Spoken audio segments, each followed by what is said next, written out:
Hello viewers from wherever you're watching us from around the world. Welcome to your weekly State of Affairs program here on QTV. I'm your host, Aliou Cisse, here with my co-host, Mr. Modou Mbodj. Mr. Mbodj, good to have you on the program. Glad to be here, Aliou.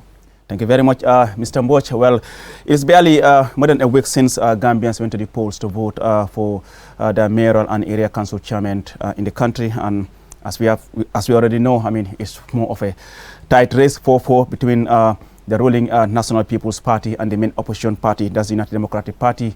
As we have heard from the results announced by the IEC, UDP won in Banjul, KM, Brikama and Lower River region, whilst the National People's Party of President Barrow won in Kuntawur, Kerawan, Janjambure and Basse Area Council. Like I said, this is State of Affairs. It's aired every Tuesday at 9 p.m. and repeated on Sunday at 10 p.m. And joining us today to discuss, the elections and the results and what next for both parties. I have in the studio the barrister Abdoulaye Fati, a senior and highly respected lawyer. Mr. Fati, good to have you on the program. I'm glad to be back. Thank you. Good to have you here once again. And also joining us from Atlanta in the United States is Musa Jang, a political commentator on For the People, by the People, a weekly online TV show. Mr. Jang, good to have you on the program. Yes. And thank you for having me. And again, good morning from Atlanta. Indeed. Thank you very much, Mr. Jeng. I will start with you, Mr. Fati. Like I said, the elections is over. We already know who the winners are. 4-4 race, 4-4 tight race. What's your reaction to the whole process leading to the elections? Firstly, I think the Gambian people's interest in the local government elections in a way is unprecedented, because generally I think people are traditionally more interested in presidential elections, which is primary. All the other elections are generally deemed to be secondary, and therefore people's interest in those elections are not as intense as generally you would find during the campaign for presidential. This one, the entire environment in terms of the campaign and in terms of people's interest and enthusiasm was very much like in 2021 during the presidential. So the one strong observation is that perhaps Gambians now more than ever before are very much interested in their politics and in elections to elect public officials. That is one. But second as well, the results itself, how they are a stark contrast to the outcome of the 2021 presidential, if you do a comparative analysis. So one, people's energy, enthusiasm and participation in the process. And secondly, the results when compared to the 2021 elections really leave a lot of room for political observation and scrutiny. So those are my two primary observations from the just concluded local government elections. And Mr. Jeng, over to you. As we speak, we have almost 19 registered political parties, but we saw perhaps only UDP and NPP that put up candidates across all the 8 councils. What does this tell about our current political landscape in the Gambia? And again, I said, thank you for having me. We've always said that as far as the political landscape is concerned in Gambia, really, you're looking at a two-party system. And I've always characterized it as the binary choice. You have the United Democratic Party as the opposition, and then of course you have the incumbent, the NPP. And so really, our politics has really transitioned to these two major parties. They were the major contenders during the presidential, and again, they were the major contenders during the National Assembly, and we've seen it also here during the local government election. So clearly, moving forward, it is very, you can bet that it's always going to be this binary choice between these two parties. And it's healthy. And you have heard from Mr. Fati, I mean, talking about the interest that we have seen as far as, I mean, this local election is concerned compared to the National Assembly and, of course, the councillors' elections. I mean, there was so much interest. At some point, even the president was deeply involved in the campaign as far as NPP is concerned. What is it in this council that you think made these two parties go all in to make sure they're able to win the seats? Yeah, it's a very interesting question, because I've never remembered when local government election attracted so much interest. I've never really I've seen anything like that. I think it has a lot to do with the quality of the candidates. For the first time ever, you look at the quality of candidates in Banjul, you look at the candidates in the KMC and the West Coast region, and even in the provinces. And then it also, for both parties in this case, for DP and also for the United Democratic Party, this preamble for the 2026 elections. Here you see UDP kind of looking at this and saying, okay, can be a test case. What kind of strategy do we need to employ? What do we need to do differently that we didn't do basically back in the presidential elections? The NPP at the same time to looking at the candidates that the United Democratic Party put forward, they thought that they need to counter it to show them that, you know what, not only did we defeat you during the presidential, we are also going to do that during the mayoral election. So I think it has a lot to do with what I would consider the preamble for 2026. And first phase of it, if you want to call it that. How about you? Do you think there's more to just what Mr. Young said?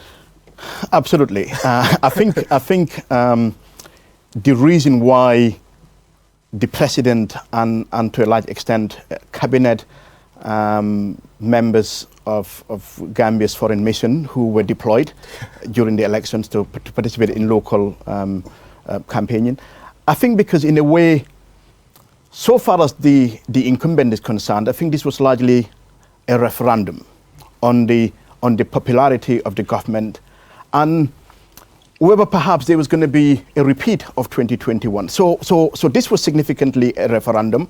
But secondly as well, for like Mr. Jeng said, in these elections, it was really a choice between the NPP and the UDP. So for the NPP, they went all out, because if they had won and won significantly, it would have been a repeat of 2021. And the message that would have sent is that when it really matters, they deliver. Compared to probably for the opposition, mainly the UDP, because if they can really deplete NPP's numbers compared to 2021, then that would be following from the relative success in the National Assembly elections in April 2022, and the local government in terms of the councillors in last month. So for this one, so far as the UDP is concerned, if they were able to register a significant win in terms of the number of councils they're able to win, the message it would send is that the NPP is no longer indispensable. The message it will also send is that they are capable of winning in 2026. So for both sides, there are very peculiar. So like I said earlier, for the NPP, it was important to win, to tell the Gambian people that we are still a force, as we did in 2021. A win for the UDP is that our popularity is on the ascendancy. If you look at the trajectory from National Assembly, local government, this one, and therefore the message that will resonate with a lot of Gambians is that the incumbent is beatable.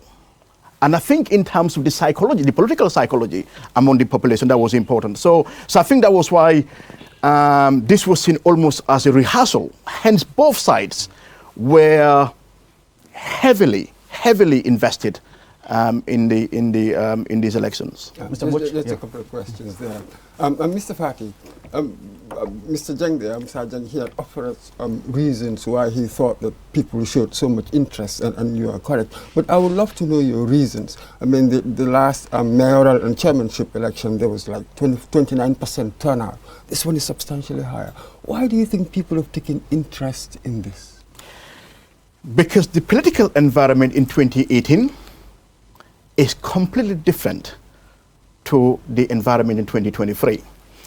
In 2018, the coalition hasn't really disintegrated. By and large, it was intact. There was no NPP. So the current mayor, Bensouda, stood on the UDP ticket. So at the time, UDP and NPP were not in existence at the time. And because there were no fractures in politics in 2018, because this was just, and it was 2018 or 2018. This was just a year after change of government. Yeah. So in terms of political relationship, there was still stability. Compare that to recently, the polarization in our politics, the divisions. And in a way also, you now have a candidate who has done very, very well in terms of development. And it'll be foolhardy to be oblivious to what a lot of people are saying, that Mayor Bensouda may potentially be a future UDP presidential candidate. So now, not only because of the fractures and the division in our politics, and it's more polarized and more divisive, and therefore the stakes are higher. But secondly, the incumbents are now faced with a candidate who may be a potential threat, because perhaps this is one candidate who transcends ethnic, tribal divisions, and because his record probably speaks for itself. So therefore, everything was done probably by the NPP to actually win, because that would have in a way derailed Mayor Bensouda before he even got started in terms if he had any ambitions for the presidential bid, so far as the KM is concerned. So those dynamics that are present in 2023 weren't present in 2018. So perhaps those are responsible for people's huge interest and participation, the party's own interest and participation, because the outcome for either party is completely different to what would have been in 2018. You're absolutely correct. But just one more here. You're comparing this one to the 2021 presidential election. Why? Are you comparing like with like? What is the reason behind this? Why not with the National Assembly or previous other elections? Why particularly with the 2021 presidential election? Because the 2021 and this one are very similar in the sense that 2022 National Assembly elections, this is 4 months after the presidential. At the time, it wasn't seen so much as a referendum. Because remember, 4 months earlier, the president managed to achieve a landslide victory. So in terms of, so he was still riding on those results. Fast forward to 12 months later, there was the local government elections in which the UDP can argue that they did very, very well. And now we're only 3 years away from the 2026.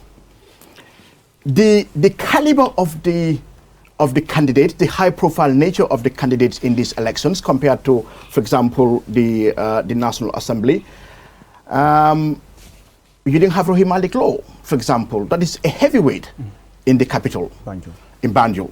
Then you have Talib Bensouda, another heavyweight now in our domestic politics. But this is somebody who potentially may be a future presidential candidate. You go to Brikama as well.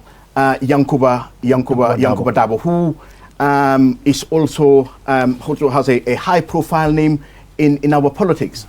So therefore, because of the high-profile nature of the candidates, and because this is, a year and a half after the presidential, so the analysis were: would the incumbent NPP government manage to pull the same level of success as in 2021? Or otherwise, so where there is a depletion, especially where there is a serious depletion, and because there's already now a trending almost commentary that the UDP or the opposition have a larger presence in the urban areas, and therefore the incumbent is probably more popular in the rural areas. And if you look at our politics in terms of numbers, the numbers in the urban areas significantly outweigh the numbers in the rural areas as well. So for the NPP, there was really an attempt to show the people that that narrative is false. So by winning Banjul, you're in a way debunking that narrative. By winning KM, not only are you defeating an incumbent who potentially may be a candidate, but you're also in a way disturbing and debunking that narrative. So in a way, that's why the stakes were high, because the stakes for 2021 were not presidential, but this one as well was similar in a way, so far as the incumbent is concerned. Yeah, let's just go to Mr. Jeng. Just one there, Mr. Jeng. If you want, you can respond to what Mr. Fati has been saying. But this, you call it the binary. This is my question to you. The binary system you're talking about, I mean, haven't we always had really a binary system? Perhaps when we go to the beginning, first it was UP and PPP. Afterwards we moved on, PPP and CP. Then we moved on, APRC, then UDP came. Haven't we in effect really had this binary ever since? Absolutely, absolutely. You're absolutely right about that, because as you indicated, it used to be PPP against the UP, and then of course NCP against the PPP, until when we got the APRC. In as much as there was APRC in the United Democratic Party, but the political landscape was different.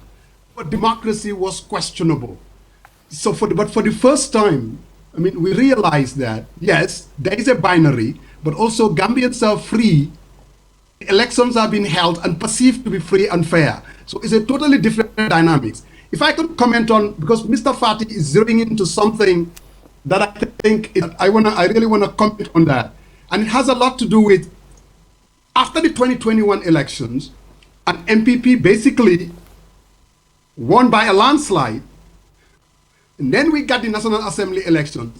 They had this belief that, you know, they are going to repeat the same thing, most likely, and they saw it as an opportunity to wipe out the United Democratic Party. I mean, most people, political commentators and pundits, thought this is the end of the United Democratic Party.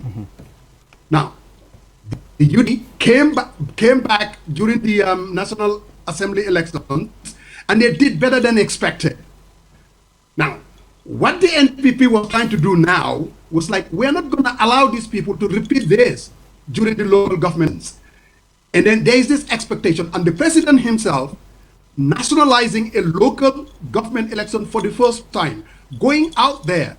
One could even argue that the president was on the ballot at KMC, the ballot in Banjul and the West Coast region, because these were seats that they thought that, look, now we have to what I would call show the United Democratic Party that we are the power to be reckoned with. So one could really deduce, I mean, after looking at the result and the expectation, that is why most people would say that the fact that the United Democratic Party not only did better than expected, but were able to also get the popular votes, and they are seen as, in as much as you could say, four regions, NPP won 4, UDP won 4, most people would really look at it and say that it was a win-win for the United Democratic Party. And definitely setting the stage, I believe, for 2026, and also saying that the president is not invincible. The president can be defeated. And I think the local government elections reinforce that. And again, you know, politics is all about perception. And that so-called invincibility, I think the local government elections is telling us a totally different story. Can I just come here? One more. This is really to both of you. Yeah. how would you respond to this argument that when I take the whole electoral cycle, 2021 to 2023, in the presidential elections, Barrow routed Dabo, there wouldn't be much argument about that. In the National Assembly elections, they had 31, but then they were reduced to 15. Their NPP had more. And then in the councillor elections, 65, 66 to 44. Now with mayoral and council elections, from 7 to 4. There has been this, you had these two graphs. NPP's graph is going up, because until recently it didn't exist. Now it's gaining all of these seats. UDP's graph is going down. How would you respond to that argument? Should we come to Mr. Fati or Mr. Jang? Will you begin? No, I think you're looking at it the wrong way. All right, show me the right way, sir. The United Democratic Party, going back to 2018, it's really a totally different party. You were talking about, it was the incumbent, if you want to call it that. Barrow was UDP at that time. He went out there in campaign for the United Democratic Party. So this is not the UDP that we have today. We're talking about the UDP that was defeated in 2021. And most people prematurely thought that the party is dead, because there was talk that if the United Democratic Party cannot win in 2021, that would be the end of the party. But most people would actually join the NPP. So if you want to look at the UDP, the total number of seats that they had in 2018 compared to now, I think you will be reading it a little bit wrong, because it's a totally different party. The dynamics are different. One can say that it's really the same party, but in different circumstances. So they are having to adapt to different circumstances. The fact remains that what we call UDP in 2018 had this number, and then this year they've got a different number. It's the same UDP party. So what is your take on it, Mr. Fati? I agree entirely with Mr. Jang. All right. I think, with respect, I think your analysis is in a way approaching this from a completely different angle.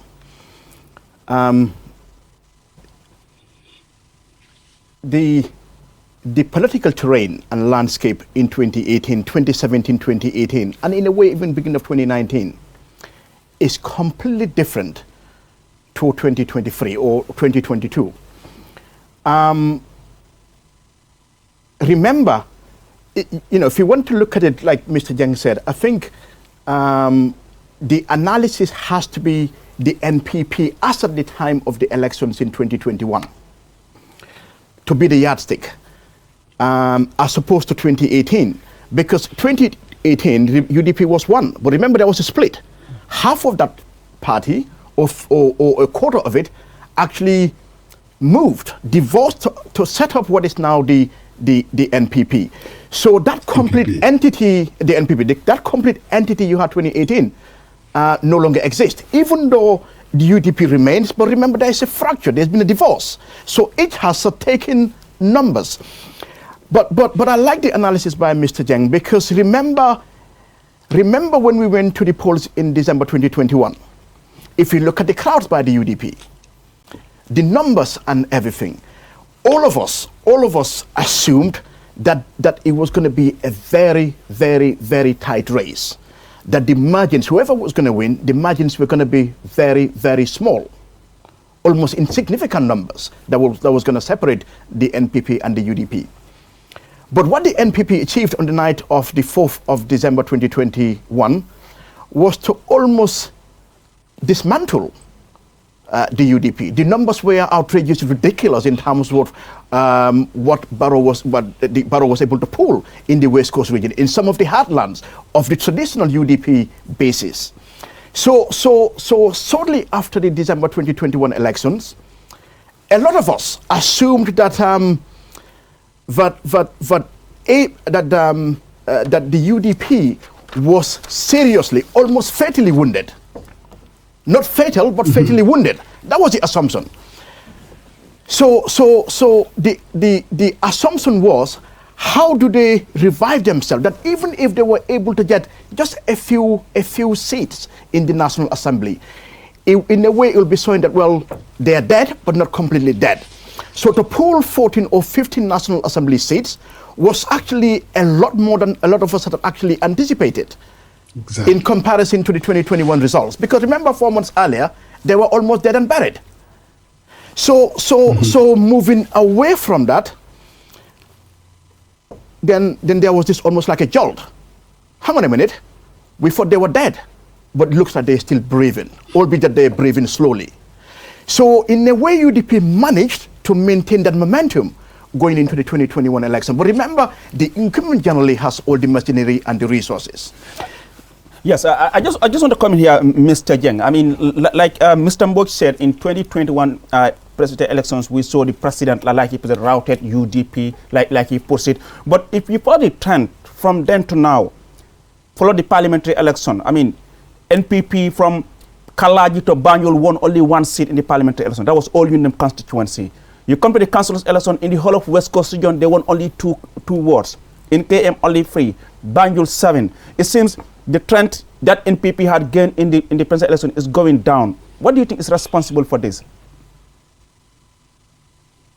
You know, you have to look at the NPP, and in this case, President Barrow.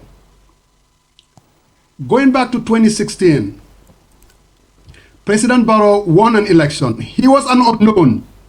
People walked into the polling booth and they voted against Jammeh. Everything was dictated. Everyone that kind of walked into the polling booth who did not vote for Adama, President Barrow, you either voted for the opposition. He was supported by the entire opposition party, talking about a coalition, and people, Gambians, had it with Jammeh. So it was not because of his popularity. You come to 2021, there was a Adama that the Gambians in general, it was this guy that seemed to be very nice, Munyo Indil Jamma. There is an evolving democracy. The Jammeh reign of terror and fear was gone. And then UDP employed in 2021 what I would call not a very effective political strategy. Like Mr. Fati was saying, everybody thought that this was going to be a close election.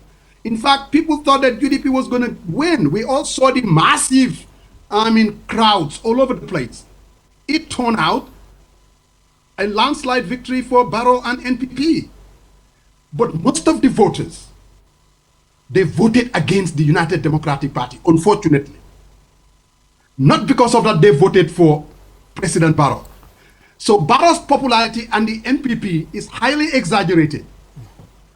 They do not really have what I would call dependable, loyal supporters like the United Democratic Party. And what we are seeing now, post-2020, the electorate were not necessarily voting against the UDP, and then the economic situation. You see, elections are always about the economy. Mm-hmm. Like here in the US, going back to the Clinton race against Herbert Bush, there was this talk about, is the economy stupid? What guys are seeing, prices are going up, housing is going up, especially in the urban areas, and they're sitting there saying, okay, I've voted Barrow, but what do I have to show for it? A bag of rice is costing me $2,000 and more. Housing is unaffordable. People are not excited to go out there and vote for him.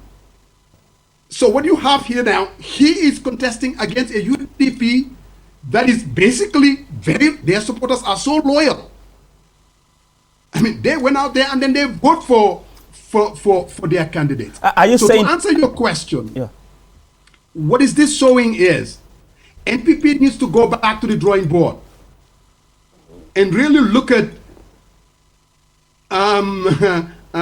because the way the election that they ran in 2021, the way they painted and boxed in the United Democratic Party, is fear factor, playing the ethnic politics, and unfortunately UDP could not effectively counter it, and that's what cost them the 2021 ones.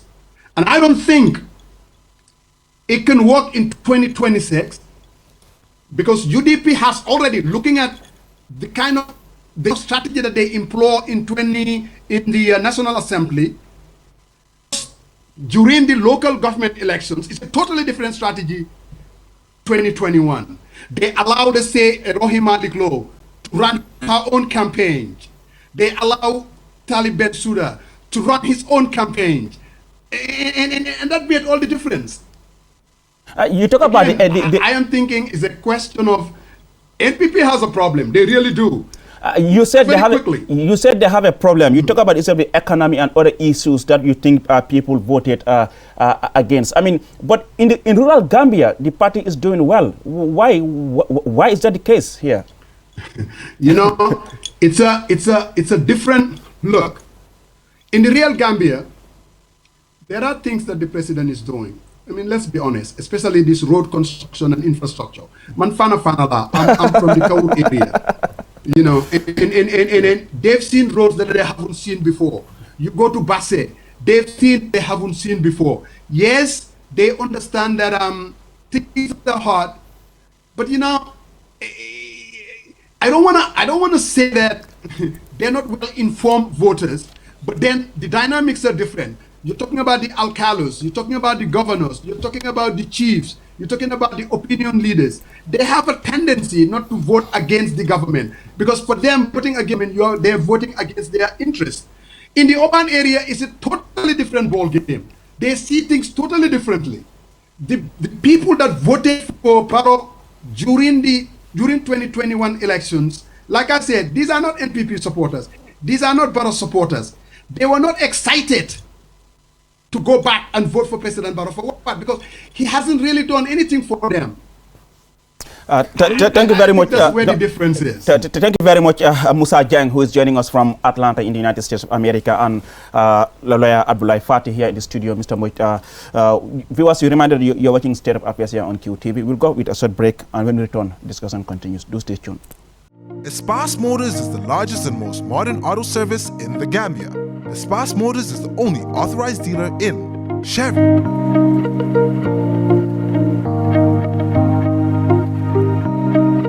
Mercedes-Benz trucks, Mercedes-Benz buses, Kia, Ford, Futon Mini and Midi buses, Futon trucks. At Espas Motors, we have qualified professionals who use modern technology to diagnose and repair all brands of motor vehicles. Espas Motor services include auto sales, auto repairs, vehicle painting, availability of high-quality spare parts, towing services. We are reachable at any time. Call Espas Motors on 352222 353-4444 or locate us on the Bertil Harding Highway. Espas Motors. Hello viewers, welcome back from that short break. You are watching QTV, the Gambia's first private TV station, and we are broadcasting from our studios here on Kairaba Avenue. My name is Aliou Cissé, your host for State of Affairs. I'm here with my co-host, Mr. Modou Mbodj, and our guest today is Barrister Abdullah Fati, like I said, a senior and highly respected lawyer here in the Gambia, and also joining us from the U.S. Atlanta, to be specific, is Musa Jang, a political commentator for the people, by the people, weekly online TV, so very popular with the every week online. Mr. Mbodj, you wanted to come in before we go on the break with Mr. Yes, something both of them said, and I think maybe it's a good thing to just push here a bit. People thought that after 2021, the presidential and in the National Assembly, the president's party would just rout the UDP. Well, I'm not so sure.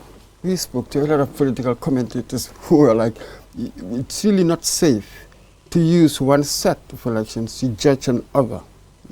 Actually, what we've seen so far has actually demonstrated that. Here, what I want to pick up on is the proper dynamic between leader, party, and the candidate contesting. It seems we've been forgetting all these different elements of a dynamic and focusing on Barrow this, Barrow's party, Barrow's... NPP, it's a young party. It simply cannot have roots, it hasn't planted its feet firmly yet. we still have some time to go. So obviously the party that had established itself, UDP, it was always going to be difficult to dislodge. This is a long-term project. It never happens in the short term. So in the way you see our politics, what are the determinant factors? How come we haven't mentioned much about the candidates themselves standing? Because if everybody is just thinking of Barrow, if the Barrow factor is the main consideration, oh my God, the candidates, they don't exist. What's the point of their manifesto? I think that's a very astute point. See, well, people are getting carried away. Perhaps just like people got carried away after the 2021 presidential elections. You are absolutely right. A week is a long time in politics. The dynamics continue to change. There is nothing permanent in politics. It is ever evolving. Some of the dynamics that were present in 2021 may still be present in 2026, albeit not at the same scale as it were. The issue of who the UDP puts forward as candidate would matter seriously. The NPP may have lost or may not have won with a significant majority in the national government, in the National Assembly, local government, as well as the mayoral and the chairmanship elections. But it may repeat the same success and achievement as it did in 2021. It is impossible, even though at the moment it's almost looking like, in a way, just like people almost assumed that the UDP was almost dead and buried.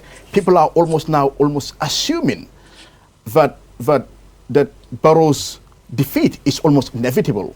I think that's a very distorted analysis because there are so many different factors. Firstly, the choice of candidate would matter,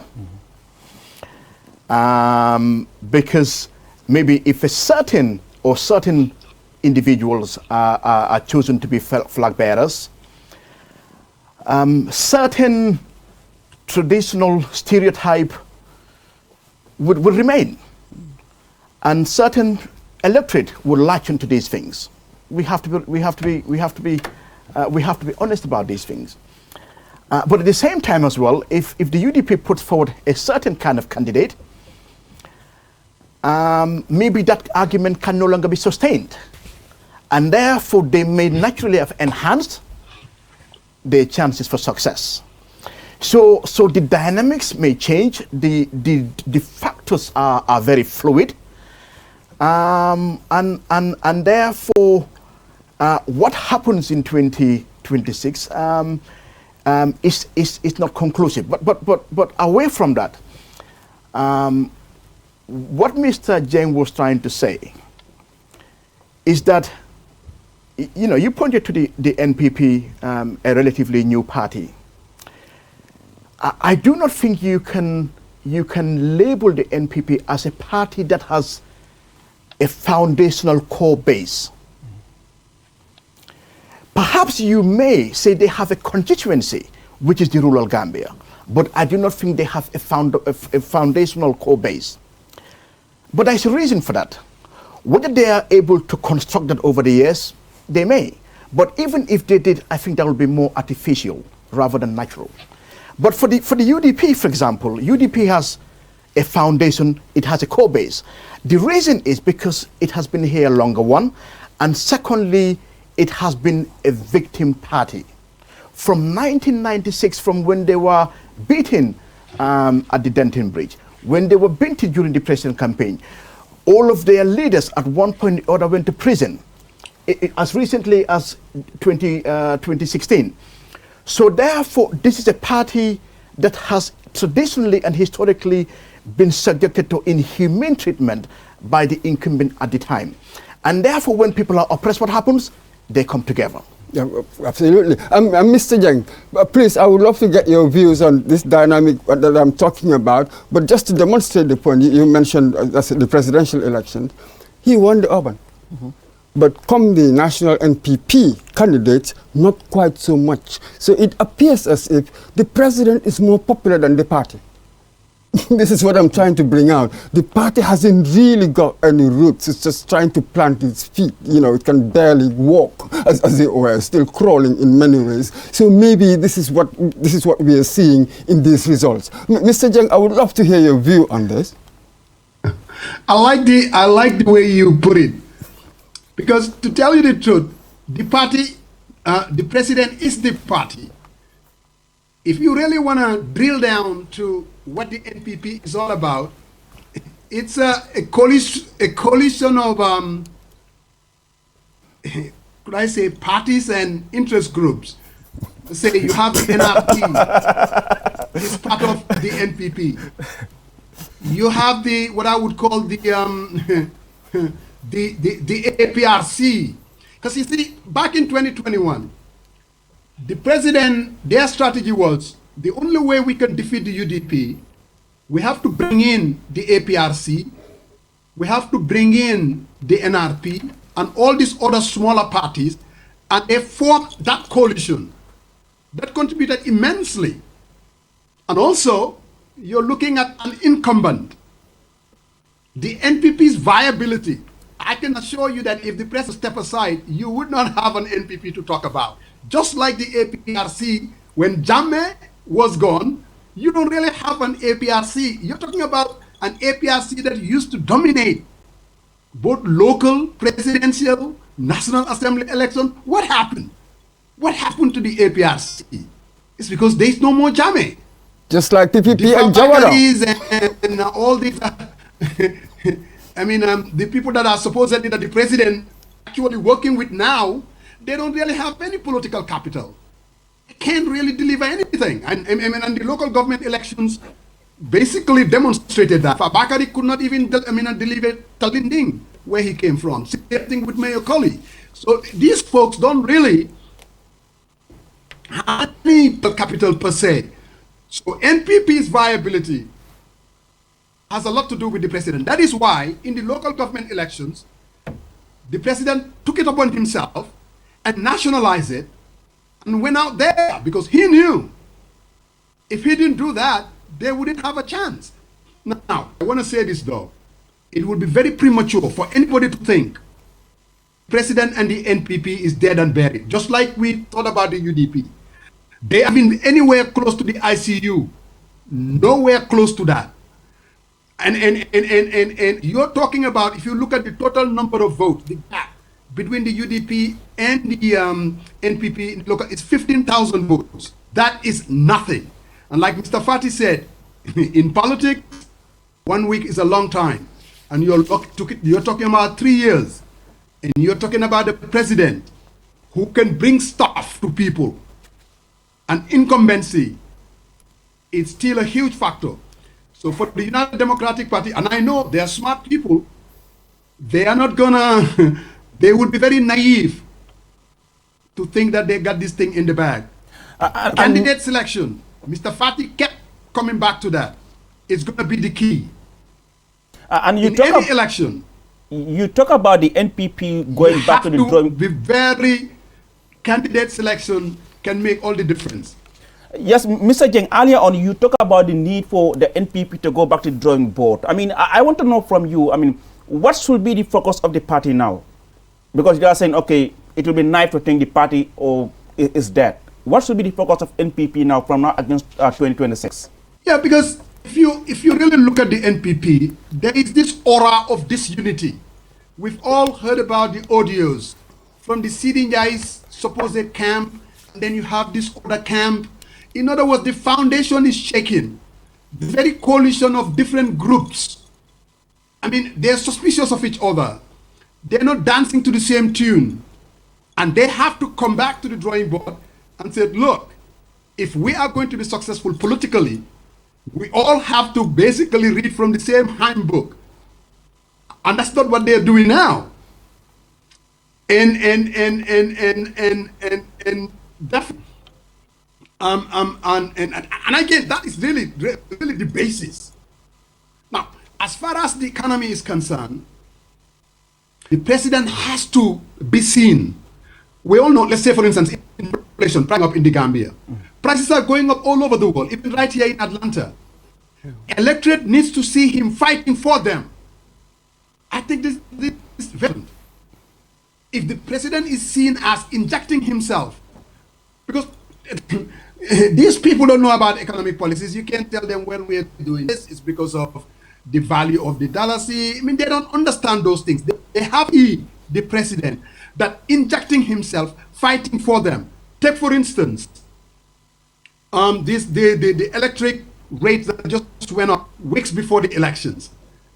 Now, what that has done is reinforce that the president, for whatever reason, is not fighting for them. Prices are going up and he doesn't have the answers. And again, when you don't have solid supporters, loyal supporters, the tendency is they either wouldn't vote because Gerald Lordinko, they'll stay home, or they would candidates like a Taliban Suda, who has that crossover. They would vote for a Rohim Malik Law, who has that crossover appeal.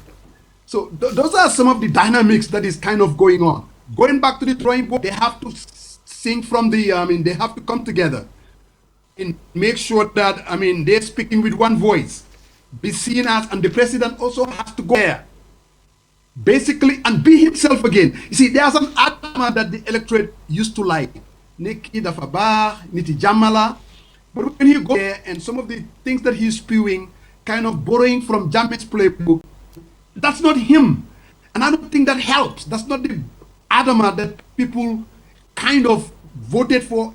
Whether 2016, yes, people, the coalition parties voted, helped him, voted into office. Also, see someone who they like, the likability factor. And I think in 2021 as well, he needs to get back to that. Not this Jammeh playbook and saying it definitely, those kind of things. I don't think that works for them either. Mr. Fati? Yes, do you want to respond to that? Yeah, very, very briefly. I agree entirely. Yes, but also politics of substance. Because a lot of the time, what you hear is rhetoric, attacks and rhetoric. So I think it would be helpful for the president and his people. So when somebody like Hamad Bar speaks, or cabinet ministers, or people who are very close to the president or himself, apart from road projects, which seems to be their poster project, people want to hear about how policies are going to make differences in their lives, how economic growth, for example, would have a direct impact on their daily livelihoods and stuff like that. So, because lately the kind of politics that you see, the last 2-3 years, it's just dangerous, divisive politics, not politics of sound, rational policies. So perhaps they need to just tell people this is what. So that is one. But there are other issues as well. I think it's also been, politics as well, sometimes a set of circumstances can naturally just uplift your popularity and naturally do the same in terms of downward spiral. So many things have happened since the presidential elections. The high cost of living. Everything in this country is going up on a daily basis. I wanted to buy pig milk, double-deck one, last week. So I went to the shop and, because this is real, I went to the shop last week, because in some of the supermarkets, lately it's about $105. So I went to this one last week on my way to work, and the guy said to me, $120. And he must say to me, $120 for pig milk? At this rate, before the end of 2023, it will go to like $150, $160. Yeah. This morning, I went to a shop, and the guy said to me, $125. Wow. I was appalled, and I was going back, and he said to me, he will accept $120. that is also affecting people. Their bread and butter, things are going up. Mr. Jen talked about cash power. The amount of money ordinary Gambians are spending on cash power. So previously, if you spent, I'm not talking about lawyers, accountants, and doctors and the elite, but ordinarily Gambians. You know, a few years ago when I used to queue and buy cash power, now I'm doing on the app, but then a lot of people, 90% on those queues would not buy more than 200. Normally it would be, Janama cash power, $50, $25, $20. $100 was in a lot. So it's normally 50, 40, stuff like that. So if you were spending $50 on cash power and taking you a day and a half, 2 days, that $50 is no longer existent. It cannot buy you anything in terms of cash power. And for a lot of these people, remember, Nigi Dawal. Nga wara jënd cash power. Minimum legi $100 every day. That is a heavy burden on a lot of people. Even though NAWEC are saying that realistically that is the only thing that they can do. But there has not been any communication or whether it could be subsidies by government. So naturally, that complaint cannot be laid on the step of the UDP, on the opposition. The government will have to take the flak for that. So I think all of those are factors. Absolutely. So you are absolutely correct. This sort of election, they tend to be a kind of referendum on the incumbent. But then what does this tell us? That a lot of people, they're protesting. They're protesting against what the incumbent, they're perceived what the incumbent is doing. It's not necessarily a win for the other party, because should the incumbent, for instance, change, they may come back. They're protesting against that. It's not necessarily a positive vote for UDP. How do you respond to that? I think so. I think, Mr. Your approach in a way, right? But it's very technical. Let's look at the substance of the issue. The substance of the issue is that it is simply like we have repeatedly said. In 2021, a lot of people voted against the UDP and not for the NPP. A lot of these people were the undecided voters, the silent majority. They voted not because they were enthusiastic about Barrow or the NPP, but because they were probably alarmed by some of the rhetoric from the UDP. Remember, the UDP has its core, and that hardly depletes. It is ever constant. So when you now have a new party, NPP, that hardly has a core. And that revolves and is very fluid. So you have certain individuals, probably even up to a few days before the presidential election, were undecided. Okay, I want to vote for Esafal.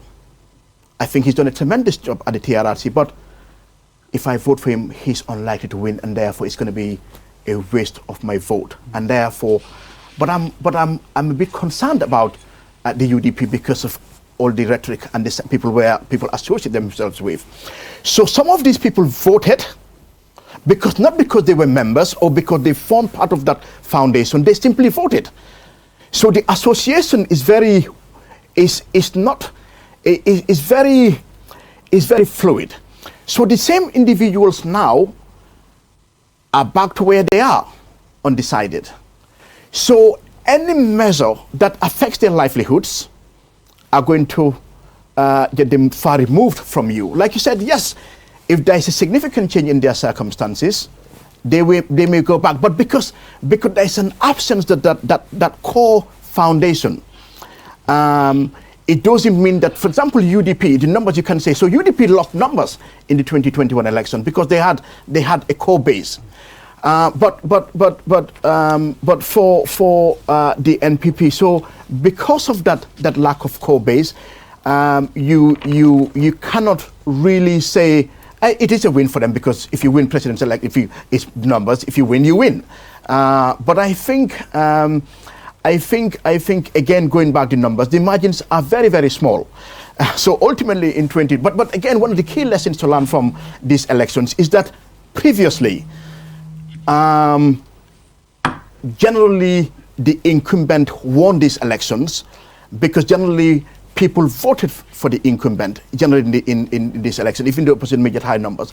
But in the urban Gambia now, it looks like whether it's political maturity or whether out of frustration or whatever it is that in the exercise of their franchise, people are ready, which is a departure from convention, to vote against the incumbent.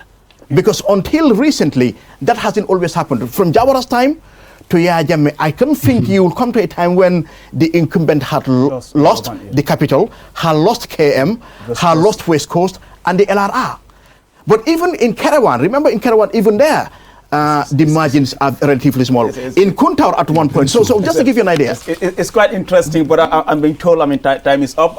Mr. Jeng, on that, just 10 or 20 seconds, please, your final message on this past one today. Again, like coming back to the economy, the president is seen as overseeing the economy, and people are going to blame him for it, sometimes unfairly.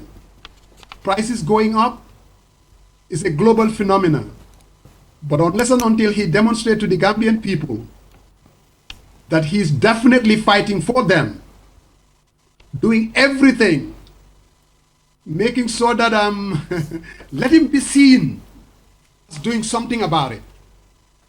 Is it easy? No, it's not. NPP, like I said, finally they have to go back and put their house in order. And for the United Democratic Party, okay, come 2026, it's still a very steep hill. Don't think for a minute that you got this thing in the bag. Thank you so much. Thank you so much. It comes back to candidate selections and a strategy that worked for you this time around. Don't ever forget that. Thank you so much. Always remember. Thank you so much. Why you won an election. Thank you so much. Thank you so much, Mr. Jeng. Well, viewers, with that we bring an end to this week's State of Affairs. Mr. Mboch, thank you so much for coming to the program. And Mr.